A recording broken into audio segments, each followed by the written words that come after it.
السلام علیکم ورحمۃ اللہ وبرکاتہ۔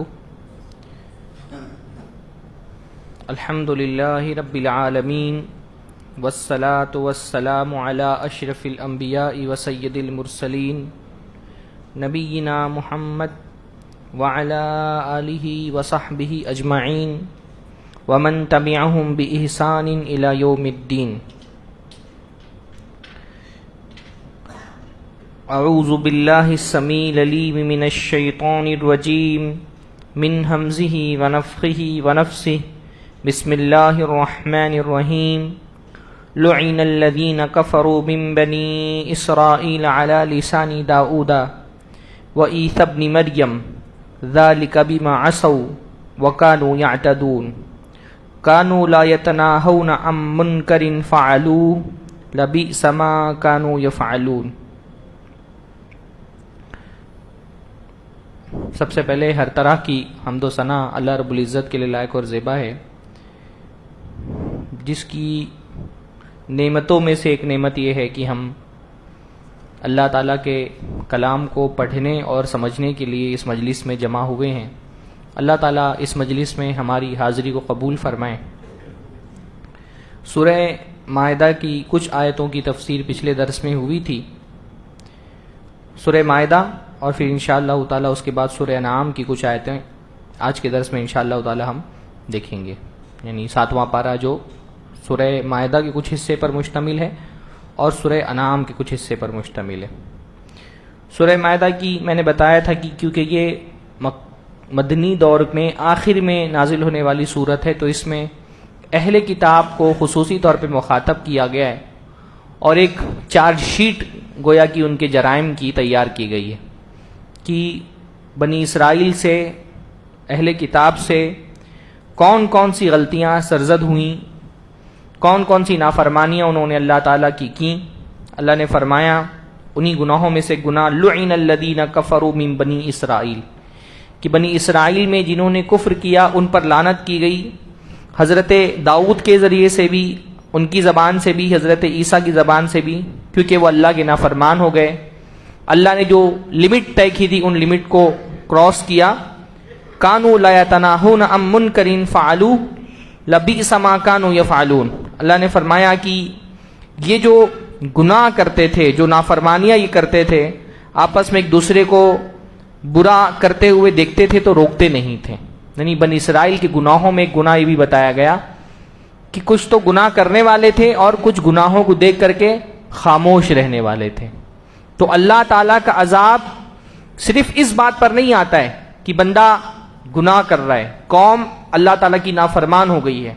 اللہ کا عذاب جب آتا ہے تو نافرمانوں کو بھی اپنی چپیٹ میں لیتا ہے، اور وہ لوگ بھی دھرے جاتے ہیں جو خود تو نافرمانی نہیں کر رہے تھے لیکن نافرمانی ہوتی ہوئی دیکھ رہے تھے اپنی آنکھوں کے سامنے اور خاموش تھے۔ اس دنیا میں امت محمدیہ جو ہے وہ بھی اللہ کے رسول صلی اللہ علیہ وسلم کی نائب ہے۔ اللہ کے نبی صلی اللہ علیہ وسلم کا جو کام ہے وہ اس امت کو کرنا ہے، تو ذمہ داری ہماری یہ بنتی ہے کہ ہم خود بھی نافرمانیاں نہ کریں، اور یہ بھی ہماری بہت بڑی ذمہ داری ہے ایک امت کی حیثیت سے کہ جہاں اللہ کی نافرمانی ہو رہی ہو وہاں روکیں۔ اللہ نے فرمایا کہ من رأى منکم منکرا فلیغیرہ بیدہ، منکر ہوتے ہوئے دیکھو تو اپنے ہاتھ سے روکو، ہاتھ سے نہیں روک سکتے ہو زبان سے روکو، زبان سے نہیں روک سکتے ہو ایک دم مجبور ہو تو کم سے کم دل میں اس کو برا جانو، یہ آخری حد ہے کہ کم سے کم دل میں برا جاننا ہے۔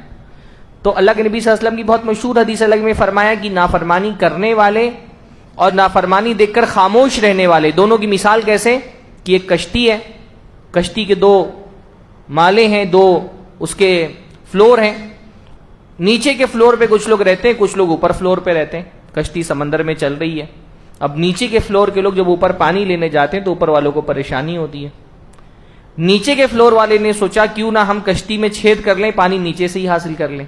اب وہ کشتی میں چھید کر رہے ہیں، جب کشتی میں چھید ہوگا اور کشتی ڈوبے گی تو کیا صرف وہ لوگ ڈوبیں گے جنہوں نے چھید کیا ہے؟ نہیں، وہ بھی ڈوبیں گے جو چھید ہوتا ہوا دیکھ رہے ہیں لیکن خاموش ہیں۔ دنیا میں کتنا ہمارے سامنے اللہ کی نافرمانیاں ہو رہی ہوتی ہیں، شرک ہماری آنکھوں کے سامنے ہو رہا ہوتا ہے، کفر ہماری آنکھوں کے سامنے ہو رہا ہے، بدعتیں ہماری آنکھوں کے سامنے ہو رہی ہیں۔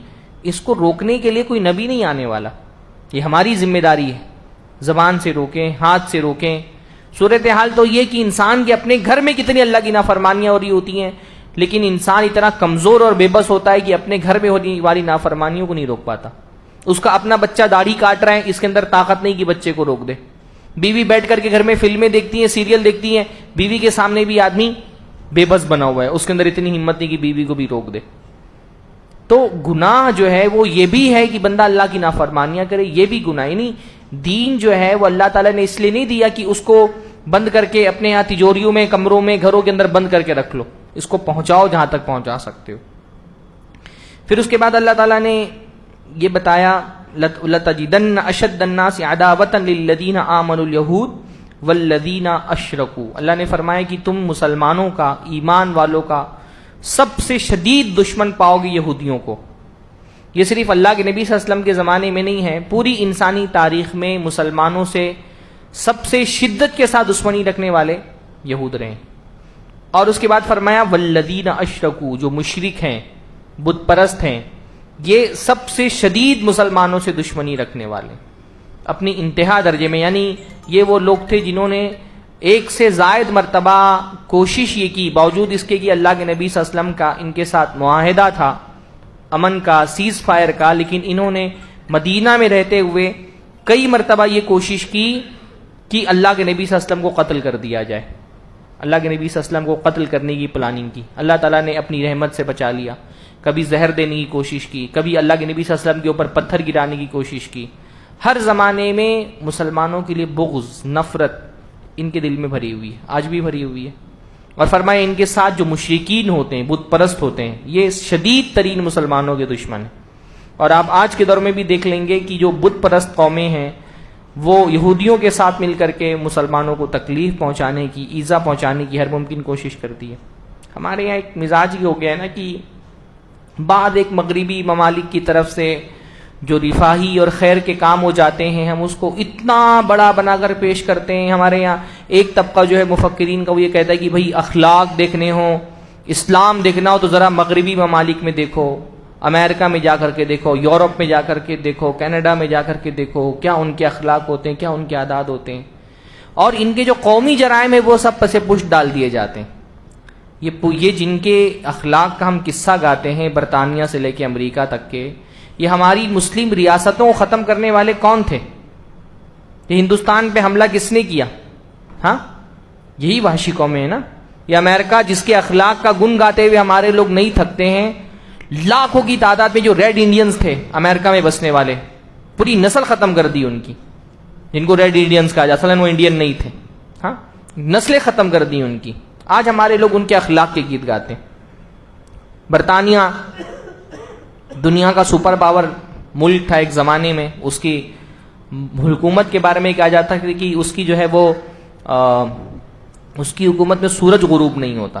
کیا سلوک کیا انہوں نے انسانیت کے ساتھ، کیا سلوک کیا ہندوستان کے ساتھ میں، مسلمان ریاستوں کے ساتھ میں کیا سلوک کیا. پوری خلافت عثمانیہ سے لے کر کے ہندوستان تک کی جو مسلم ریاستیں تھیں، ان کو ختم کرنے میں کس کا ہاتھ ہے؟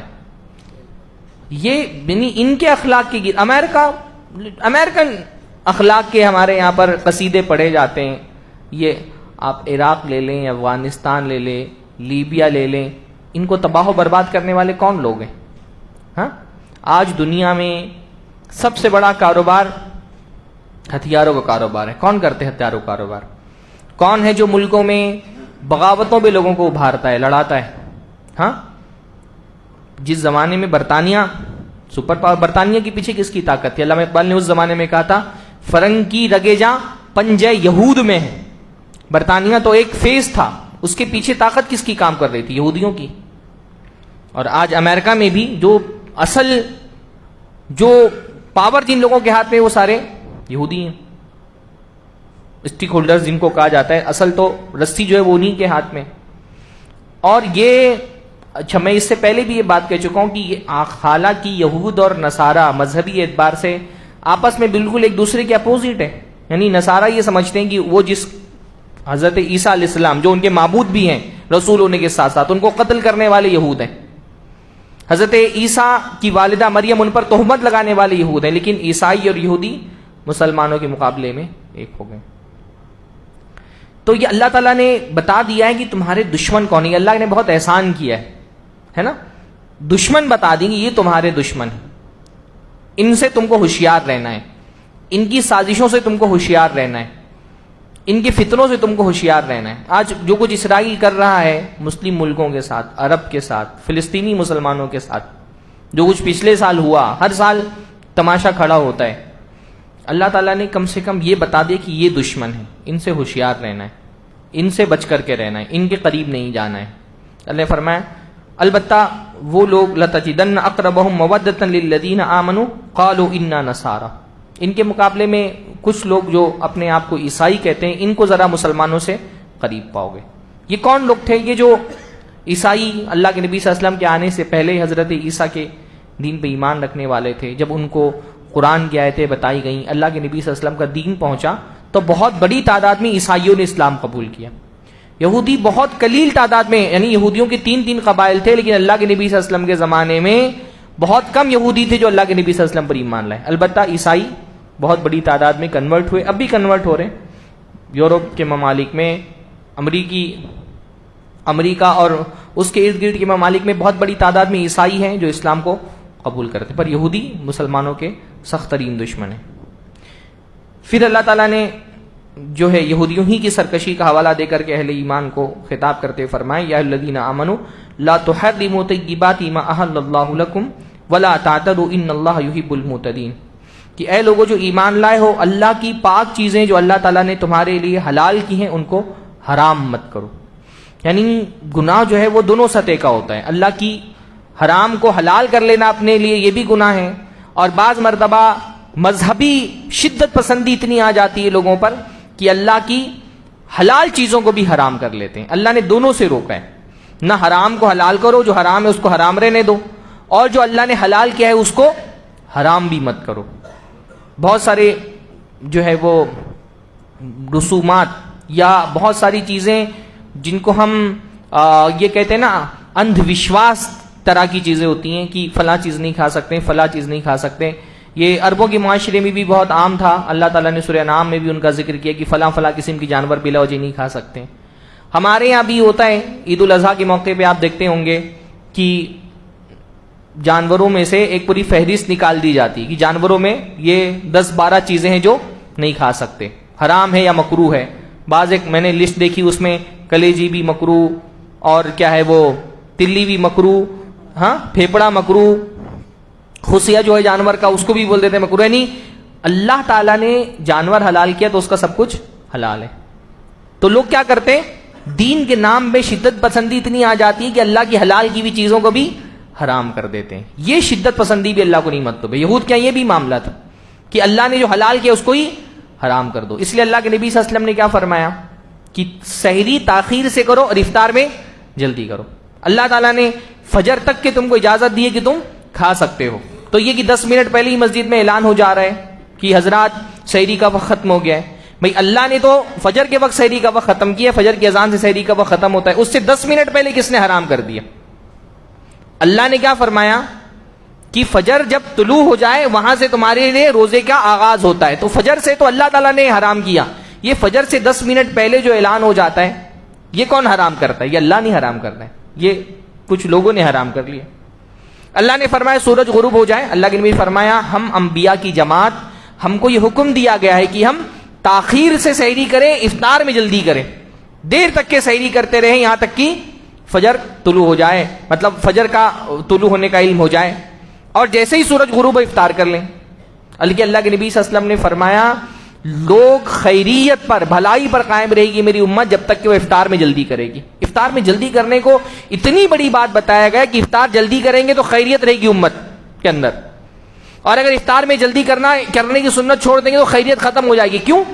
افطار میں تاخیر کرنے کا مطلب یہ کہ آپ زیادہ اور متقی بن رہے ہیں, اللہ سے, اللہ کے نبی سے زیادہ تقوی, اللہ کے نبی سے زیادہ طہارت اور پاکیزگی نہیں آ سکتی کسی کے اندر. اللہ نے کہا مغرب کی اذان ہو گئی, مغرب سورج غروب ہو گیا, مغرب کی اذان تو افطار کا وقت ہو گئی, 5 منٹ احتیاط ہو رہے ہیں, 5 منٹ اللہ نہیں حرام کیے, یہ بندوں نے حرام کر لیے. تو اس طرح کی بہت ساری چیزیں ہوتی ہیں نا, جیسے وہ کہا جاتا ہے بھائی بلی کاٹ دے راستہ تو پار مت کرو, ہاں اور کیا، چپل الٹی مت رکھو گھر کے اندر، برکت چھن جاتی ہے. ایک جو ہے خاتون کے بارے میں سنا، کسی گھر میں گئی تو دوا جو ہے وہ اوپر رکھی تھی، تو کہا دوا اوپر مت رکھو، بیماریاں چڑھتی ہیں. ہمارے حلقے میں ہم لوگ ذرا سا اہل حدیث ہے تو یہ چیزیں کم ہوتی ہیں، لیکن ایک خاص حلقے میں جو جہالت ہے نا، ان کو آپ کو اس طرح کی بہت ساری چیزیں دیکھنے ملیں گی. رات میں آئینے کے سامنے کھڑے مت ہو. جو اللہ نے حلال کر دیا ہے انسان کو اس کو حرام کرنے کا اختیار نہیں ہے. اللہ کی حلال کردہ چیزوں کو حرام مت کرو، جو پاک چیزیں اللہ نے حلال کر دی ہیں ان کو حرام مت کرو. یہ اللہ تعالیٰ نے حکم دیا. پھر اللہ تعالیٰ نے بتایا کہ جو تم سے زبان سے غلطی سے لغوی منی تمہارا ارادہ تو نہیں ہوتا لیکن زبان سے کوئی قسم کے کلمات نکل جاتے ہیں، اس پر تو اللہ تمہاری پکڑ نہیں کرتا. لیکن جب تم کسی چیز پر ایک دم دل کے اطمینان اور یقین کے ساتھ قسم کھاتے ہو تو پھر اللہ تعالیٰ اس پہ پکڑ کرتا ہے. تو اگر قسم کھاؤ اور قسم توڑ دو تو قسم کا کفارہ جو ہے وہ بھی سورہ مائدہ میں بیان کیا گیا کہ اگر قسم کھائی اور قسم توڑ دی تو 10 مسکینوں کو کھانا کھلانا ہے.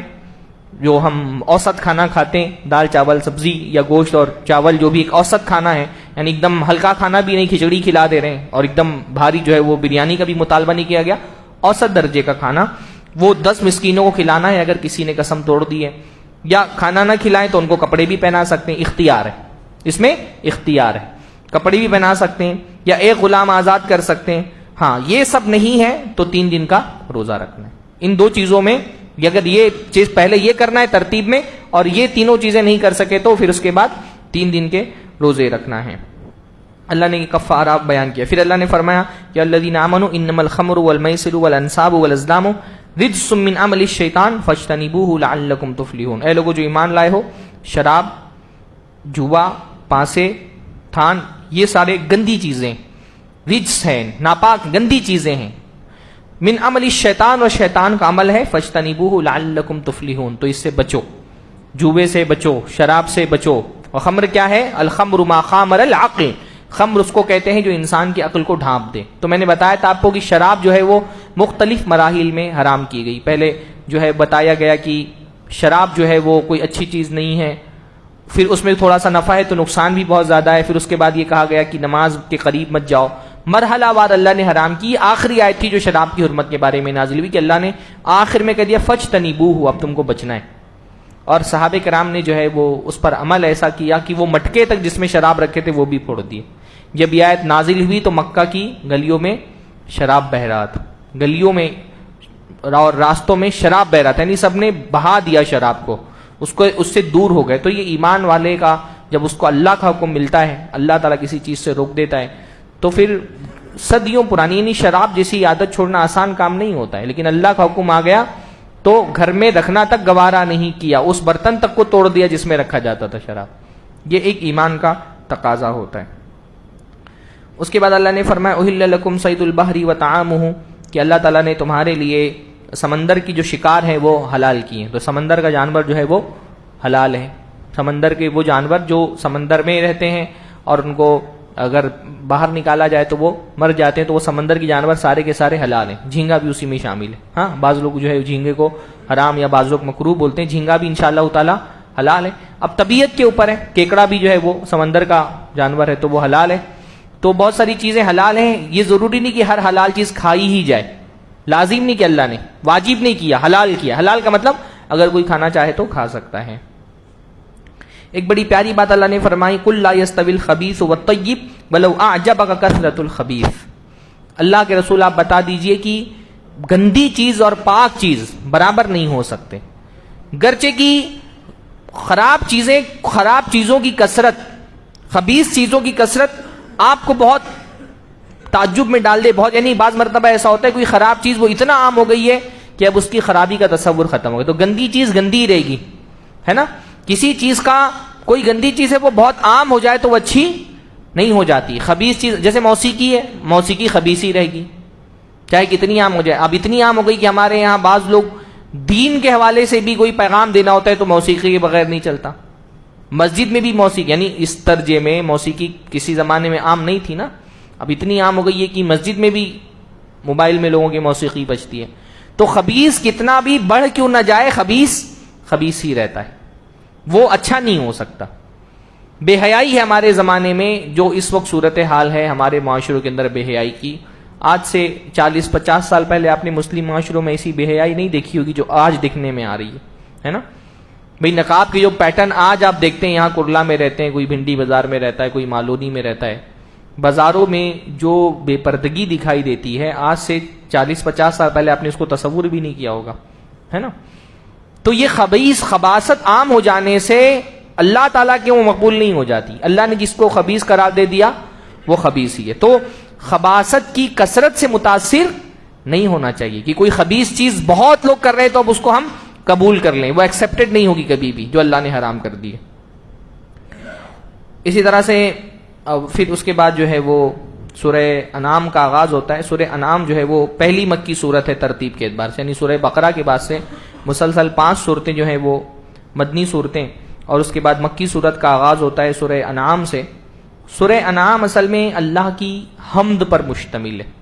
مکی صورت جو ہے نا، میں نے بتایا تھا اس سے پہلے بھی آپ کو کہ مکی صورتوں میں مدنی صورتوں کی طرح جو معاشرے، سماج، ریاست، قانون، عدالت، ان کے جو مسائل ہوتے ہیں وہ مکی صورتوں کے اندر نہیں ہوتے. مکی صورتوں میں زیادہ فوکس ہوتا ہے عقیدے پر، کیونکہ ایک امت ابھی اٹھ رہی ہے نا، ابھی امت جمع ہو رہی ہے، تو امت کی بنیاد میں کیا ہوتی ہے؟ عقیدہ ہوتا ہے. اللہ کے نبی 13 سال تک مکہ کے اندر رہے. 13 سال تک اللہ کے نبی نے کیا کیا؟ عقیدے کو مضبوط کیا جائے، توحید کو مضبوط کیا جائے، ایمان بالرسالت کو مضبوط کیا جائے، ایمان بالآخرہ کو مضبوط کیا جائے. مسلمان کا جو کردار ہوتا ہے اس کردار کی بنیاد میں جو اینٹیں ہوتی ہیں وہ عقیدے کی ہوتی ہیں، کیونکہ بنیاد مضبوط ہونا ضروری ہے نا. عقیدہ کیا ہے؟ مسلمان کی جو کردار کی عمارت ہے اس کی بنیاد ہے. جب وہ عقیدے کی بنیاد مضبوط ہو جاتی ہے پھر اس پر اعمال کی اینٹیں رکھی جاتی ہیں. اس لیے مکی صورتوں کا جو اہم موضوع ہے اس میں آپ دیکھیں گے 3 چیزیں خاص طور پہ مکی صورتوں میں ملتی ہیں. پہلا، اللہ پر ایمان، توحید کی دعوت. اب توحید کی دعوت میں توحید کی دعوت دی جاتی ہے، توحید کے دلائل دیے جاتے ہیں، توحید پر جو مشرکین مکہ کے اعتراضات تھے ان کے جواب دیے جاتے ہیں، ان کے شبہات کا ازالہ کیا جاتا ہے. دوسرا ہے ایمان بالرسالہ، اللہ کے نبی صلی اللہ علیہ وسلم کی رسالت کی دعوت، اللہ کے نبی کی نبوت کی طرف لوگوں کو بلانا اور اس کے بارے میں جو شبہات ہیں ان کا جواب دیا جاتا ہے. اور تیسری چیز ہے آخرت پر ایمان. یہ 3 بیسک موضوعات ہیں.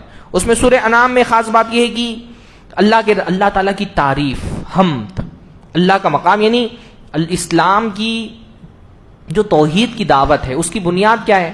اس کی بنیاد یہ ہے کہ ہم اس معبود کی عبادت کی طرف تم کو بلا رہے ہیں جو ساری کائنات کا خالق ہے، اور تم جس معبود کی عبادت کی طرف بلا رہے ہو وہ مخلوق ہے. یعنی کمپیر کرنا، دو الگ الگ معبودوں کی عبادت کر رہے ہیں. ہم جس کی عبادت کر رہے ہیں خالق، تم جس کی عبادت کر رہے ہو مخلوق. ہم جس کی عبادت کرتے ہیں وہ مالک، تم جس کی عبادت کرتے ہو وہ مملوک. ہم جس کی عبادت کرتے ہیں وہ رازق، تم جس کی عبادت کرتے ہو وہ مرزوق. ہم جس کی عبادت کرتے ہیں وہ کائنات کو کنٹرول کر رہا ہے، تم جس کی عبادت کر رہے ہو وہ کنٹرول ہو رہا ہے. اللہ کی حمد کے قصیدے، یہ سورہ انعام کا بڑا خوبصورت موضوع ہے، اس لیے اس کو آپ آیتیں پڑھتے چلے جائیں ترجمے کے ساتھ. اللہ فرما رہے الحمدللہ الذی خلق السماوات والارض. ساری تعریفیں اللہ کے لیے. الحمدللہ بڑا پیارا لفظ ہے نا سورہ فاتحہ میں، اس لیے سورہ فاتحہ کی شروعات یعنی قرآن مجید کی شروعات اللہ کی حمد سے ہو رہی ہے، اللہ کی تعریف سے.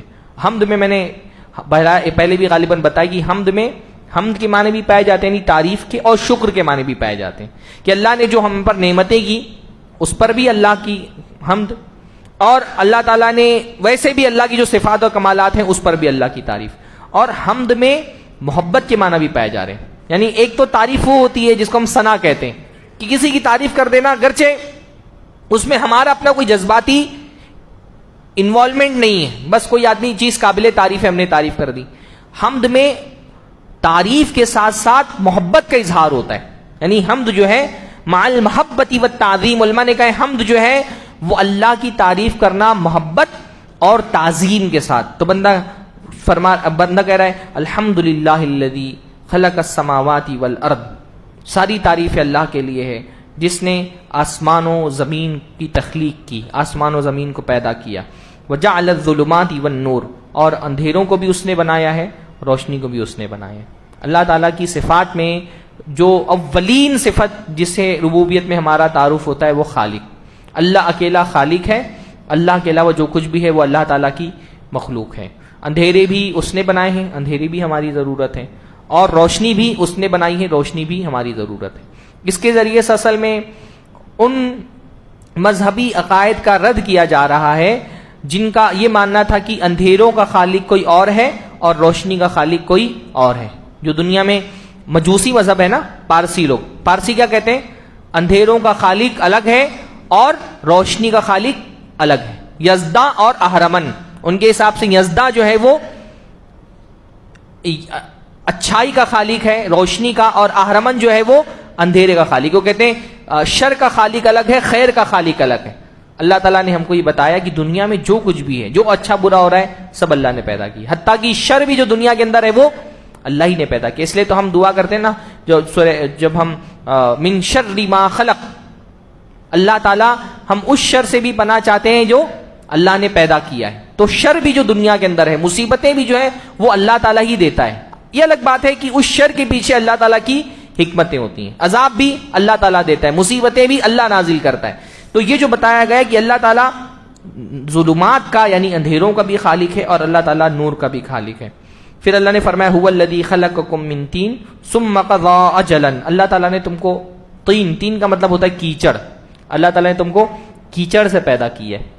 یہ اللہ کی قدرت کا سب سے بڑا کرشمہ اس کائنات میں جو دکھائی دیتا ہے وہ خود ایک انسان ہے نا. ان اللہ تعالیٰ کی کائنات میں تو بہت ساری نشانیاں ہیں, پر سب سے خوبصورت اللہ تعالیٰ کی تخلیق, سب سے کامل کرشمہ اللہ تعالیٰ کی تخلیق کا انسان کی اپنی ذات ہے. اللہ انسان کیا ہے؟ ایک گندا سا نطفہ. اللہ تعالیٰ نے فرمایا تم کو ہم نے نطفے سے پیدا کیا, پانی کے اس سے. اللہ نے فرمایا کہ ہم نے تم کو مٹی سے پیدا کیا, طین سے پیدا کیا, کیچڑ سے پیدا کیا, اور کیچڑ سے کتنا خوبصورت انسان بنا دیا.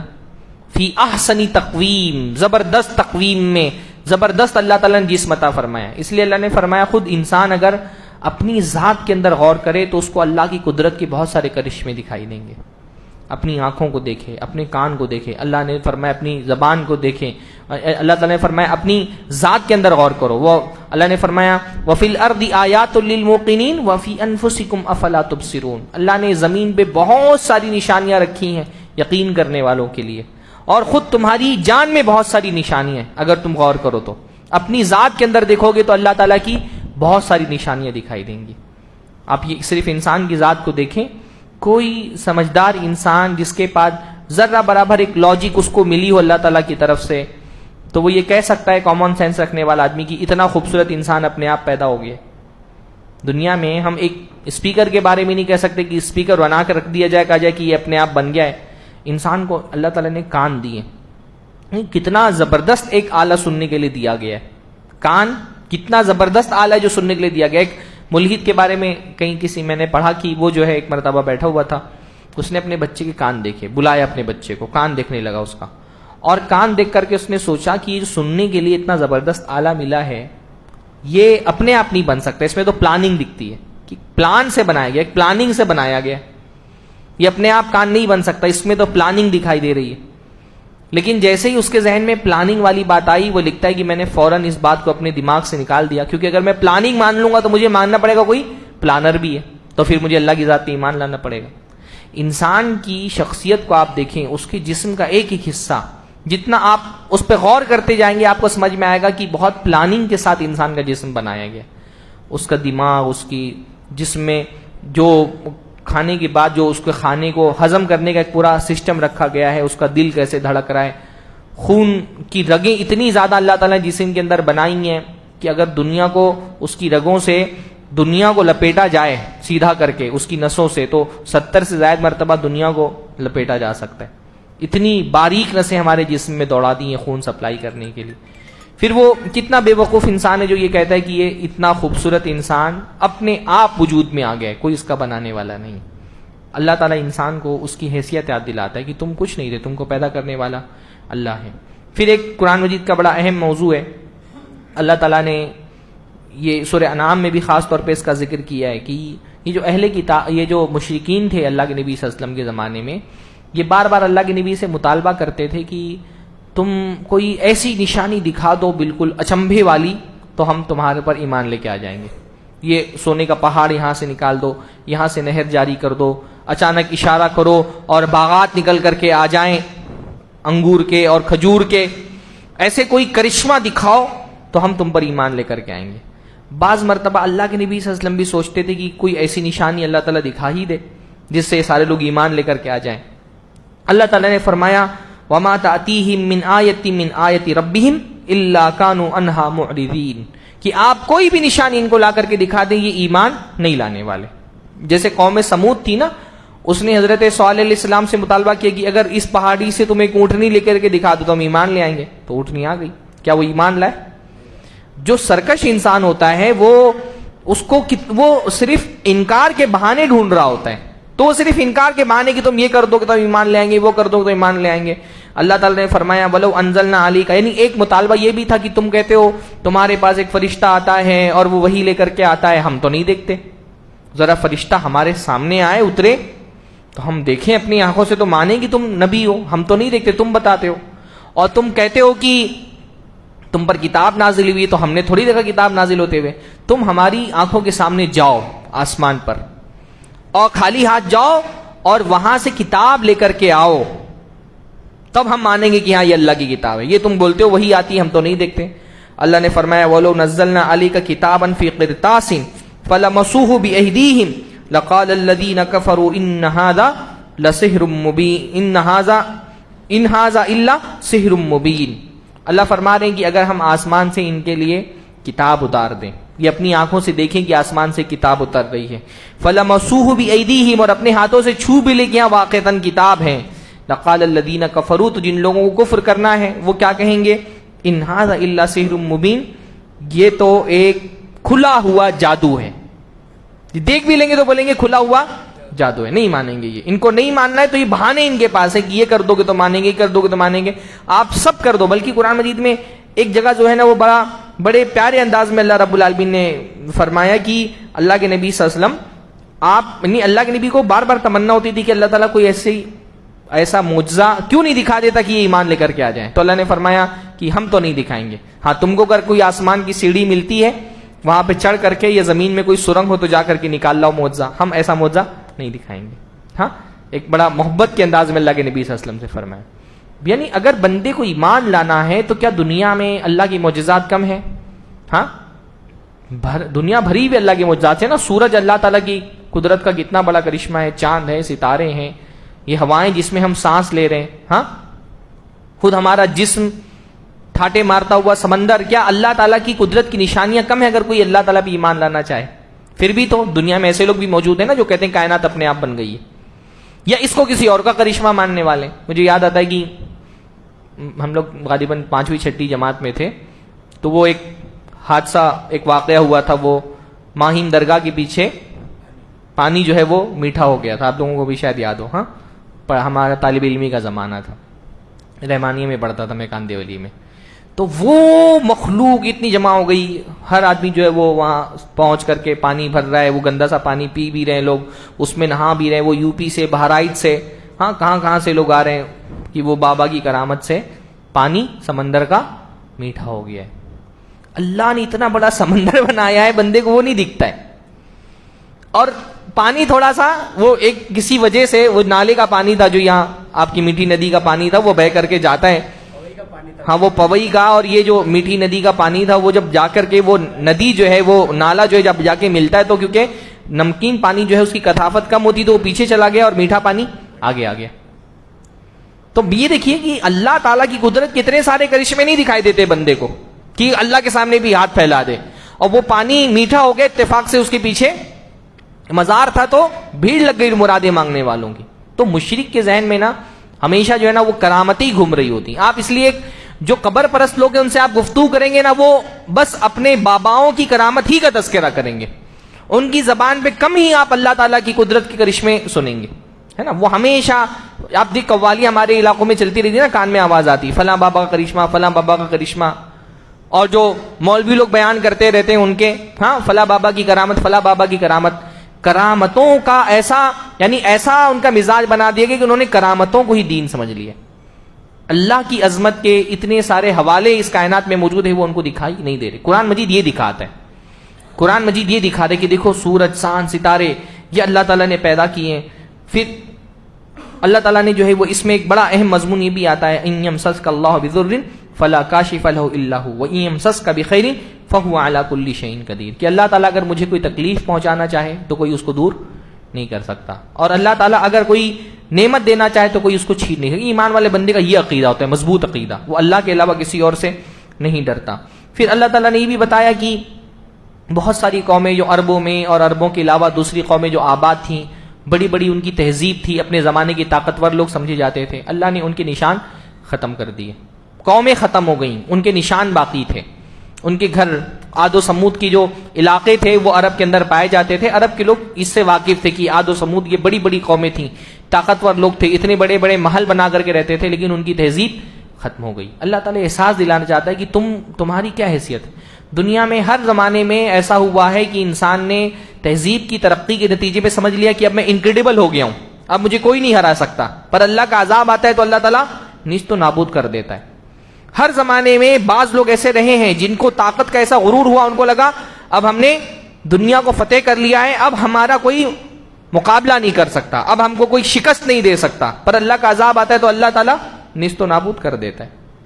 تاتاریوں کو دیکھیں، دنیا کی منگولین، دنیا کی بہت بڑی جنگجو قوم منگولین. آج منگولیا کی کیا حالت ہے؟ دنیا کی سب سے چھوٹی آبادی والا ملک ہے منگولیا. منگولین دنیا کے سب سے طاقتور لوگ تھے، ترکی سے لے کر کے ایشیا تک کے بڑے حصوں پر ان کی حکومت رہی ایک زمانے میں. ہاں، سوویت یونین ایک زمانے کا سپر پاور، آج کیا حیثیت اس کی رہ گئی ہے. برطانیہ، ہاں، جس کے بارے میں اس کا سورج جو ہے غروب نہیں ہوتا تھا، آج کیا اس کی حالت ہے. تو ہر زمانے میں امریکہ ایک زمانے، اب تو اس کے غرور اس کا ٹوٹنا شروع ہے نا. ایک زمانے تک کہ امریکہ ہی سمجھتا رہا کہ اب وہ انکریڈیبل ہو گیا، ناقابل شکست. اللہ تعالیٰ کی قدرت کے آگے کوئی طاقت قوت ناقابل شکست نہیں ہوتی. فرعون کو بھی یہ غرور تھا، الیس لی ملک مصر وہذہ الانہار تجری من تحتی، کہ مصر کی بادشاہت میری ہے، یہ نہریں میرے حکم سے جاری ہو رہی ہیں. اللہ کو ہلاک کرنا ہوا تو اللہ نے کیسے ان کے نشانات مٹا دیے. تو کسی بھی زمانے میں انسان کو یہ نہیں سمجھنا چاہیے کہ وہ قدرت میں طاقت میں اب اللہ سے بڑا ہو گیا. اللہ جب کسی قوم کو تباہ کرنے کے لیے آتا ہے، اللہ کو لمحہ بھی نہیں لگتا تباہ کرنے کے لیے. تو اللہ تعالیٰ بار بار یہ بتا رہے قریش کے لوگوں کو کہ تم چھوٹی سی سرداری پہ گھمنڈ کر رہے ہو. یہ عاد و سمود کے جو علاقے ہیں تمہاری آنکھوں کے سامنے ہیں، تم دیکھتے ہو کہ کتنے طاقتور لوگ تھے، اللہ نے کیسے ان کو نیست و نابود کر دیا. تم رسول کے مقابلے میں آ رہے ہو، یعنی اللہ کے مقابلے میں آ رہے ہو. اللہ کے مقابلے میں سرکشی مت کرو. اللہ کے رسول سے بغاوت اللہ تعالیٰ سے بغاوت ہے. پھر اس کے بعد یہ جو بہت اہم مضمون یہ بھی آیا کہ یہ بار بار جو ہے مشرکین مکہ اللہ کے نبی سے مطالبہ کرتے تھے کہ تم سچے نبی ہو تو خزانہ نکال کر کے دکھاؤ، سونے چاندی نکال کر کے دکھاؤ، اور تم غیب کی خبریں بتاتے ہو تو چلو ہم کو یہ بتاؤ کب جو ہے وہ بازار میں قیمتیں بڑھیں گی تو ہم سامان پہلے سے خرید کر کے پرزرو کر کے رکھ لیں. ہاں، ہم کو کب جو ہے وہ قحط پڑے گا تو ہم پہلے سے اناج جمع کر کے رکھ لیں، غیب کی خبریں ہم کو بتاؤ ساری. اللہ کے رسول سے کہا گیا قل لا اقول لکم عندی خزائن اللہ، ان سے کہہ دیجیے کہ میں یہ تھوڑی کہتا ہوں کہ میرے پاس اللہ کے خزانے. تم یہ کہتے ہو سونا نکال دو، چاندی نکال دو، باغات نکال دو، نہریں جاری کر دو، تو کیا میں نے یہ کہا ہے؟ اگر یہ دعویٰ کیا ہوتا کہ اللہ کی خزانی کنجیاں میرے پاس ہیں اور میں ہی رزق تقسیم کرتا ہوں تو مجھ سے مطالبہ کرتے ہو، تو میں نے یہ تھوڑی کہا ہے کہ میں اللہ کے خزانوں کا مالک بن گیا ہوں. ولا اعلم الغیب، اور نہ ہی میں غیب جانتا ہوں. دیکھیے کتنی کلیئر آیت ہے قرآن مجید کی. اللہ کے نبی صلی اللہ علیہ وسلم سے باقاعدہ کہلوایا جا رہا ہے کہ آپ امت کو بتا دیں کہ آپ غیب نہیں جانتے. اس کے باوجود ایک بہت بڑا طبقہ وہ اللہ کے رسول کو عالم الغیب نہ صرف مانتا ہے بلکہ اگر کوئی اللہ کے رسول صلی اللہ علیہ وسلم کے عالم الغیب ہونے کا انکار کر دے تو ان کو کافر بھی مانتا ہے. اللہ کے رسول نے سورہ انعام آیت نمبر 50 ولا اقول لکم انی ملک، اور نہ میں یہ کہتا ہوں کہ میں کوئی فرشتہ ہوں. یعنی وہ یہ سوچتے تھے کہ اگر اللہ کو رسول ہی بنا کر کے بھیجنا ہے تو اللہ تعالیٰ کسی فرشتے کو رسول بنا کر کے بھیجتا. اللہ تعالیٰ نے انسان کو کیوں رسول بنا کر کے بھیج دیا؟ ہاں، تو اللہ تعالیٰ یعنی وہ کہتے تھے مالی حضر رسول یاکل الطعام ویمشی فی الاسواق، ایک ایسا رسول ہے کھانا کھاتا ہے بازاروں میں چلتا ہے. ان کے حساب سے رسول جو ہے وہ کوئی ایسا ہونا چاہیے فرشتہ ٹیک لگا کے بیٹھا ہوا، اس کو نہ کھانے کی ضرورت نہ پانی کی ضرورت. اللہ نے فرمایا کہ اللہ تعالیٰ اگر فرشتے کو رسول بنا کر کے بھیج دیتا تب تو معاملہ ختم ہو جاتا. وَلَوْ جَعَلْنَاهُ مَلَكًا لَجَعَلْنَاهُ رَجُلًا وَلَلَبَسْنَا عَلَيْهِمْ مَا يَلْبِسُونَ. یا تو یہ ہوتا کہ فرشتہ انسان کی شکل میں آتا، اگر فرشتہ انسان کی شکل میں آتا تو تم فرشتہ ہی نہیں مانتے اس کو، اور فرشتہ فرشتے کی شکل میں آ جائے تو پھر وہ تمہارے لیے کیسے، یعنی پھر تو معاملہ ہی ختم ہو جائے گا نا. فرشتہ بھی دیکھ لے اگر، یعنی جتنی بھی ہم کو مہلت ملی کیوں ملی ہے کہ چیزیں غیب کے پردے میں، اس لیے ہم کو مہلت ملی. جب غیب سے پردہ ہٹ جاتا ہے تو مہلت ختم ہو جائے گی. ایک دور آئے گا انسان فرشتوں کو دیکھ لے گا، جنت دیکھ لے گا، جہنم دیکھ لے گا، قیامت دیکھ لے گا، لیکن پھر مہلت نہیں رہ جائے گی. اللہ کا عذاب اس لیے نہیں آ رہا کیونکہ غیب پر پردے پڑے ہوئے ہیں، امتحان ہو رہا ہے تمہارا. جب غیب کے پردے اٹھا دیے جائیں گے، سب اپنی آنکھوں سے دیکھو گے، پھر مان لو گے. بھئی موت سے کے قریب انسان کو دیکھتا ہے، سب کچھ سمجھ میں آ جاتا ہے، لیکن جب غیب سے پردے اٹھا دیے جاتے ہیں تو مہلت ختم ہو جاتی ہے. تو اس کا بھی یہ سورہ انعام میں ذکر کیا گیا ہے، اور بھی بہت ساری آیتیں ہیں. بہرحال سورہ انعام جو ہے وہ بہت پیاری صورت ہے، ایک مرتبہ اس کو ترجمے کے ساتھ پڑھنا چاہیے. انشاءاللہ تعالی کل کے درس میں ہم لوگ سورہ توبہ انشاءاللہ تعالی دیکھیں گے. اب بہت ساری صورتیں آ رہی ہیں، ساری صورتوں کی تفسیر تو ممکن نہیں ہے. انشاءاللہ تعالی منتخب صورتیں آگے سے ہم دیکھیں گے. تو سورہ توبہ انشاءاللہ تعالی کل اس کی تفسیر ہم دیکھتے ہیں.